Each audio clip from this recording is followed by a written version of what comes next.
What is going on? I'm that Scottish nerd that brings you Pokemon TCG content, so be sure to subscribe to my channel as I do bring you videos multiple times a week. And in today's Theme Deck Tuesday, we're going to be reviewing Towering Heights and seeing how it pairs up against some of the other meta theme decks. Let's get into the deck profile as well as those battles. As always, there are timestamps down below in the description. Here we are, this is the contents of Towering Heights. We'll have a little review, of course, here, starting off with the main Pokemon of the deck, the Groudon here. You'll often not even use this Pokemon, but it is extremely powerful as its first attack, Drought, allows you to attach up to 2 fighting energy cards from your hand to one of your Pokemon, so that is immense energy acceleration, especially from your hand, which you're typically going to be having a lot of energy in your hand with theme decks anyway, so makes a lot of sense to use this as an attack early game.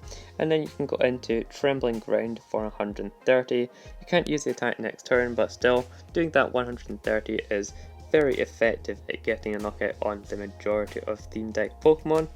And then going across the other attackers in our deck is the Garchomp here, which is actually an extremely effective comeback Pokemon, as you're able to deal 80 damage for just 2 energy, but if you discard an energy, you also deal an additional 40 damage, taking it up to 120, which is perfect maths on a bunch of theme decks. But it has an ability here which also increases your damage by 80 if you're behind on prizes. So this is a great comeback mechanic, because as soon as you go behind on prizes, you can start dealing 160 damage, or with that energy discard, you can even deal 200 damage, which will knock out any of the stage 2 Pokemon in theme deck format.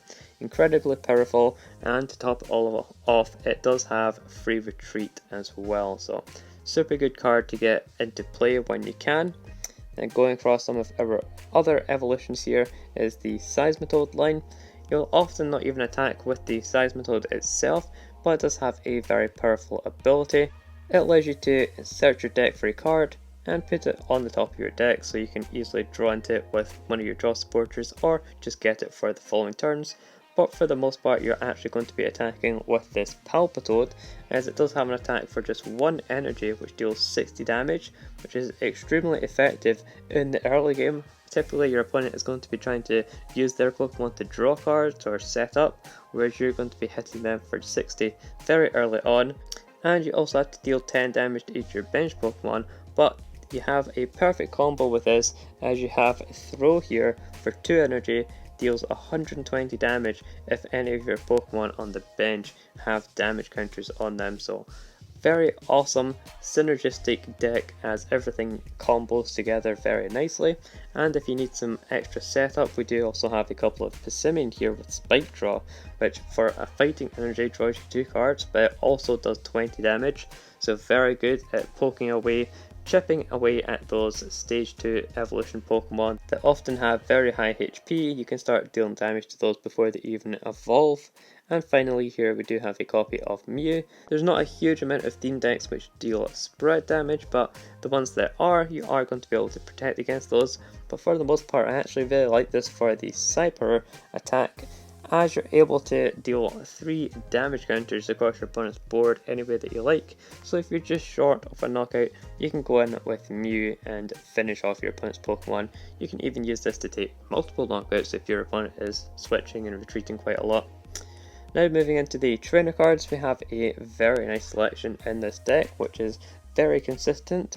We have multiple copies of Cynthia and How, as well as having Lily and Pokemon Fan Club, and Tate and Lisa, to be fair, in abundance, as we have a whole host of just Shuffle Draw as well as Pure Draw. We even have a copy of Lady here if we want to get energy out of the deck and start attaching with that, or using our Groudon to attach those energy. Then Lady is a great card. In terms of Pokemon search, we don't have a huge amount of options. We do have our 2 Pokemon Fan Club as well as 2 Pokemon Communication, so some reasonable outs there, but nothing too crazy. But the amount of draw that you do have in the deck is going to cover your bases. And we do also have a couple of draw energy, which is nice to cover the colorless attack costs of any of your attacks, and also just getting that bonus effect of drawing a card. So overall, extremely consistent deck, extremely powerful with those efficient attacks like the Simeon and the Palpitoad here, as well as mainly having that comeback mechanic, which is very awesome to see, because when you go ahead and you're winning the game, you can really just steamroll your opponent, but having that comeback mechanic in Garchomp is really excellent at being able to recover after falling behind a little bit. So let's get into a couple of matches with this deck, see how it performs, and as always, let me know your thoughts in the comment section below, and leave a like if you do enjoy this video. Let's get into it. Got our first match here, and we're up against the Relentless Flame Charizard deck. We don't have the best of starts overall, since we do only have a Gibble in the active spot. Definitely would have liked to have seen something like the Groudon or Simeon here. Even would have taken a Tympole, to be honest, as it would be able to lead us into the Palpitoad that we now have in our hand. But hopefully we can get into the Gabite here off of the Cynthia, since we do have the double energy attachment. No, it looks like we're going to be drawing dead here, just getting the Tympole. We do get a switch though, so we can switch out and protect our Gibble, and that's going to force our opponent to hit into our Tympole instead. My opponent is going to be looking to getting their Charizard set up, as well as having that Ponyta in the back gives them the option of the Rapidash and its annoying attack that we looked at recently, stopping any damage done to it on a coin flip. So it's going to be hard to play against those, but hopefully we can get set up well enough ourselves and try to run through our opponent. Now my opponent did have to lose their energy attachment on the previous turn in order to deal a little bit of damage. Personally, I think I would have just held on to that energy and waited until they got an evolution, but that's up to them. Looks like they're going for a Cynthia as well, getting into the double Nidorina here, which is very good, as it's going to be able to evolve into Nidoqueen over these coming turns. So our plan here is just basically to not draw dead. That's all we can really hope for, and we're going to be probably using our Tate and Lisa. While Lily can get us a few cards, I think just refreshing our hand here is going to be better overall. We can at least attach to the active, and again hope that we get into that Palpitoad, start dealing some damage onto our opponent. And we do get into a couple of Pokemon here. Unfortunately, no Palpitoad. We do have the Simeon, Groudon, and the Gabite. Not the Gibble, the Gabite. But yeah, we do have a bunch of Pokemon that we can make use of. And I suppose we can attack with this Tympole and hit my opponent for a weakness. So let's see how many coin flips we get. Unfortunately, we only get one heads. We could have had a knockout there if we had got enough heads, I feel. But yeah, just a measly 20 damage from us. My opponent again chose to attack us on the previous turn, which lost them an energy, so they are going to be behind on attachments here, which is very good for us. The only issue is that we now are lacking energy. My opponent is attaching onto their bench, so choosing to try and power up their bench Pokemon instead. And we do top deck the Palpitoad here as well. That's going to be very good for getting a knockout. And we have the Pokemon fan club, so we can start searching out some more Pokemon. Probably just going to take another Tympole and Gibble here, so that we have some options for evolving even further, since our Garchomp is very powerful. So we'll get those into play, and then we're going to be using our Palpitoad in order to get a knockout here. We do have to do 10 damage to all of our bench Pokemon, but that's fine because we are able to combo with some of our other attacks in order to deal additional damage. And we did draw the Gabite off of the prizes as well, but definitely would have liked to have seen an energy card. That would have been great for furthering our board a little bit here. My opponent is just choosing to attach onto their bench Charmeleon once again, looking to protect it while they get a Charizard hopefully set up. So looks like they are also dead drawing a little bit, which is nice. We do top deck the energy here, so we can use that on one of our dudes. Just a case of which one do we attach it to. I think we can just go with the other Gabite here and hope that we get into a Garchomp sometime soon. and I will go for the knockout since my opponent does have 60 HP. I don't really mind dealing damage to myself as we are taking prize cards, of course. Here is the draw energy, so that's a nice attachment that we can make use of and hopefully draw into something useful, preferably a supporter card. Looks like my opponent did get into the Charizard as they're promoting the Charmeleon, but oh no, perhaps not, they are just looking to attack with it. It does deal 30 damage plus burn, which is a guaranteed additional 20 damage here. And we top deck the Lily, which is excellent. Fantastic supporter that I was looking for here. I think we're going to be putting our draw energy onto our throw, since we can deal additional damage with it. So let's go with that. See what we draw, just another energy, so we can Lily here for 4 cards. We do get into a Seismitoad, which is very nice, but unfortunately we wouldn't be able to attack with our Palpitoad if we put that into play. So we will just go with the attack, I think. We do have to be careful of the Pokemon that we have in our bench, as they are racking up quite a bit of damage now. But we can do another 60 damage to my opponent and see if they get the Charizard this turn, but no, they're not waiting around, they're just immediately attacking us after drawing their card for the turn. So our Palpitoad is going to go down. We can't go into our Seismitoad unfortunately, but we do have the other Temple that we got earlier, and I can promote the throw, as like I said, we're going to be doing a lot of extra damage with this guy. We're definitely going to be putting down our Temple, and I will go for Pokemon Fan Club over How, as it does allow us to thin the deck a little. We could get another throw, but I also like getting something else, perhaps the Mew, in order to deal some bench damage if my opponent gets a switch or something of that nature. And we can just go for an attack once again, getting the big one-hit knockout. Well, not quite, since we did already damage it, but even if it didn't have damage, we would have got that one-hit knockout, which is exactly what we've been wanting here. My opponent still has pretty much all of their prizes to take. They've only taken 1 prize card so far on that Palpitoad earlier, and they're really struggling to get set up. They've been completely dead wrong here, and as expected, we do see the concedes. So Towering Heights being able to eliminate a Charizard, and it is the Relentless Flame Charizard as well, which is a very powerful deck, so definitely showing its worth here. Let's get into the next match. Moving into game 2 here, we're up against the Xerneas Fairy / Psychic deck from the X and Y base series. It's definitely one of those older decks which is not very consistent, doesn't have a lot of supporter cards or item cards for that matter. So it's going to be interesting to see if they can actually get set up at all, but they do have the Xerneas start, which is very good for them, as they can use the Geomancy attack here, which allows them to accelerate Fairy Energy out of their deck onto their benched Pokemon. So they also have a couple of Great Balls here from lots of things, which is getting them some Pokemon, which is very good. Definitely want to be making use of those. But if we have a look at our side, we do have a Lily in our opening hand, which is going to be excellent here for going first, as we are able to draw additional cards with this.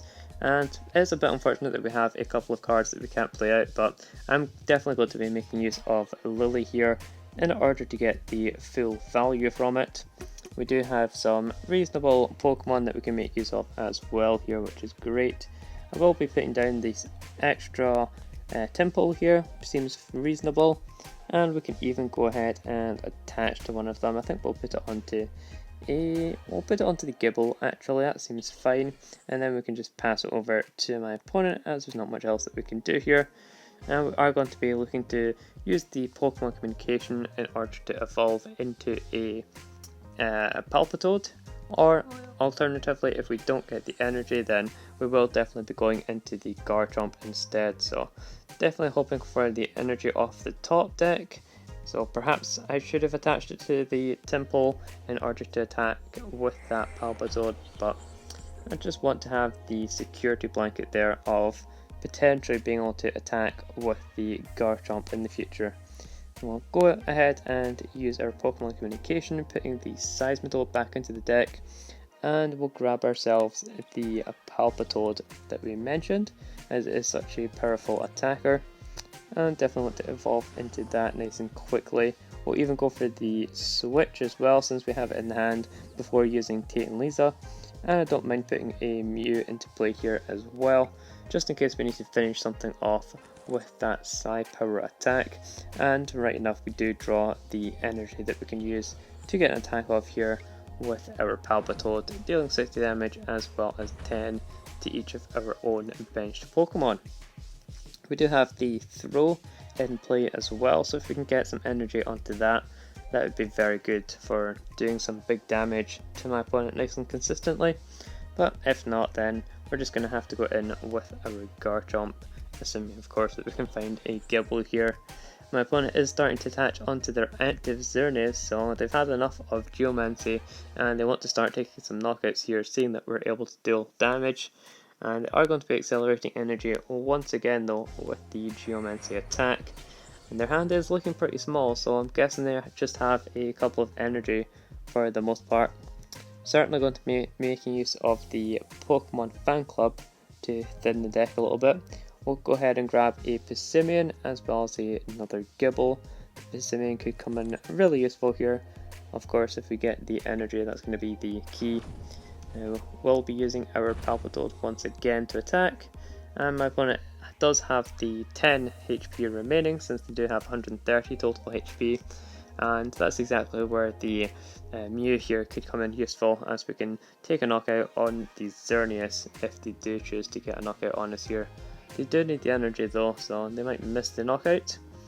That's going to be the main goal, to get the knockout with the Mew, and it also allows us to build up some of our bigger attackers in the back, rather than sacrificing it and going overboard with something that we don't need to use. So my opponent is choosing to retreat from the looks, and they are losing those 2 energy. We can still get a knockout with the Mew if we need it, or if we get the energy. Fortunately, we don't get the top deck of energy, since we do have the switch in our hand. That would have been great to draw into. And there's nothing else that we can play out unless we want to switch just to protect Palpitoad, but I don't really feel like we're at risk of being knocked out anytime soon, since my opponent is only dealing 20 damage at a time. And really losing those 2 energy on the Xerneas is going to be a big hit for my opponent, because if we can knock out their defending Pokemon right now, they're not going to have any real good attackers to combat us right here. And right enough, here we go, we have the fighting energy that I will be attaching onto the Mew in case we need to get a knockout on the Xerneas.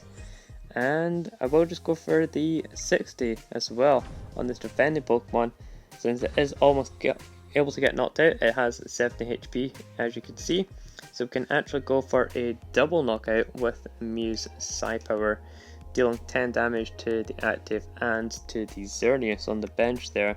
That would be great for getting us set up, putting us in a great position overall, taking the double knockout. My opponent is attaching onto the bench, and they're going for a retreat once again, bringing up the Mr. Mime here. Let's see what its attacks do. It has Slap Down, dealing 40 damage plus 20 more for each head on a coin flip. And it does have another attack here which they may be using. The Massage heals 60 damage from one of your bench Pokemon. Okay, that's definitely going to make things harder for us. The fact that they get to heal damage is pretty strong for them. I think we're definitely going to want to go in with our Mew and take out my opponent's Pokemon while we can, since it's probably going to get healed up pretty quickly. So we'll go ahead and use our switch, as well as Tate and Lisa here, in order to shuffle our hand in, hoping to find some better Pokemon that we can evolve into. Doesn't look like that's going to be the case, so we just get some energy that we can attach onto our throw. That's going to be a primary attacker here. Let's put 10 damage, not 30. We have 30 in total that we get to place though. And let's see how much Mr. Mime has. It has 80, so if we put 20 onto the Mr. Mime, that's going to be great if we need to go in with our Palpitoad and get a knockout that way. And we don't really mind about them healing up the Xerneas, because there's nothing else that we can do about it at this current time. Perhaps we could have put 10 onto the Xerneas and then Throw could get a knockout, but either way it's not going to make a difference at this stage. Let's see what my opponent goes for. They are going to go for the knockout here rather than healing. It's going to be up to us to decide if we go in with Throw or if we go in with Palpitoad. seeing as my opponent has, let's see, 60 damage on the Xerneas, I think we'll go in with the Palpitoad this time around, and we can continue to build up some energy on our bench here. Let's go with the Pokemon Communication, and we can put in the Temple. Don't really want that right now. I'm going to go and set up some other attackers instead, like the Gabite here for example. Also going to put the Passimian into play, as I do feel like that could be a nice attacker to finish up with. Or not finish up, but you know, like sustain our hand, is what I mean to say. So we'll attach to the Passimian here, and I'm going to go for the knockout. Like I said, that Mew setting up the Mr. Mime for the perfect knockout with our Palpitoad. And we don't really mind if Palpitoad gets knocked out in these coming turns, because we have a lot of other great attackers here that we can make use of, like Throw, and we have our Passimian to draw some cards and deal damage. And of course we do always have a backup Palpitoad if we need to go into that, but really I want to save that for a Seismitoad in order to get any cards that we want out of our deck really. So let's go and start attaching to the Groudon, and we can just go and keep dealing damage. I think we can have to check our bench of course once again. We have 40 on everything, yeah, so we should be fine for a couple more turns using our Palpitoad. Obviously you don't want to use it too much, otherwise you're going to start knocking out all of your own Pokemon. That would be pretty problematic if you killed all of your own stuff. So we don't want to do that. It's certainly something that you have to be wary of. And perhaps we can draw into another switch here. We do have 2 switches down, so yeah, we don't have any more switch left. And Tate and Liesel, we don't have any of those either, so we're in a little bit of a pickle. We could just allow my opponent to knock us out here, or we could get the knockout ourselves. Doesn't look like we're going to be knocking out any of our Pokemon just yet, so we can just keep attaching to our bench, and I'll once again get the knockout with Palpitoad. Going down to just 3 prize cards remaining. My opponent still has 5 prizes to take, and it's going to be difficult for them to make a comeback whatsoever with the amount of benched attackers that we have available to us. My opponent promoting a, what's this, the Spoink. They promote the Spoink, not that it's going to do much damage. We are poisoned though, so we're taking damage in between turns, and the Spoink is able to finish us off thanks to the poison damage that was already in place there. So now we're going to have to make a decision on what we promote. My opponent doesn't have any bench attackers, so I'm just going to promote our Throw, and we can make use of this. We also draw the Lady, which is pretty good, and we can get another benched Gibble so that we can work towards our Garchomps. And getting these 4 energy out of the deck is going to be excellent. We have guaranteed energy for the next 6 turns now, as well as just also thinning the deck, making sure that we're going to have optimal draws over the finishing part of the game here, as we only have 2 prize cards remaining. We do draw into a Cynthia. We can use that if we really need to, if we need to get something like a Garchomp into play, but I think we can finish out the game here. We have a Throw dealing 120 damage every turn, as well as our Groudon just about ready to deal his damage. It can deal 130 damage, so we should be good here to finish off our last 2 prize cards. And my opponent doesn't really stand a chance since they are playing an older deck. Like I said, it's not going to be as consistent as our deck or any of the more recent theme decks overall. They are going to be healing up more damage from their Xerneas, but it's going to be too little too late as we continue to attach to our Groudon and once again use Throw to chuck my opponent's Pokemon across the board and take our prize cards here. There we go, we finally see another Seismitoad, so we can at least get that into play, not that it's going to be useful at this late stage of the game. My opponent promoting their final Pokemon to be knocked out. There's not really anything that they could promote that would be worthwhile. Even their Xerneas only has 1 energy on it, and that is going to be game for us. There's no point in us playing out any other cards, as we have taken our last prize card very convincingly, and really shown how powerful Towering Heights is. Really been enjoying using this deck, as it is so consistent as well as such a high damage and often very efficient attacking deck. So let me know what you thought of it, and I'll see you in the next video.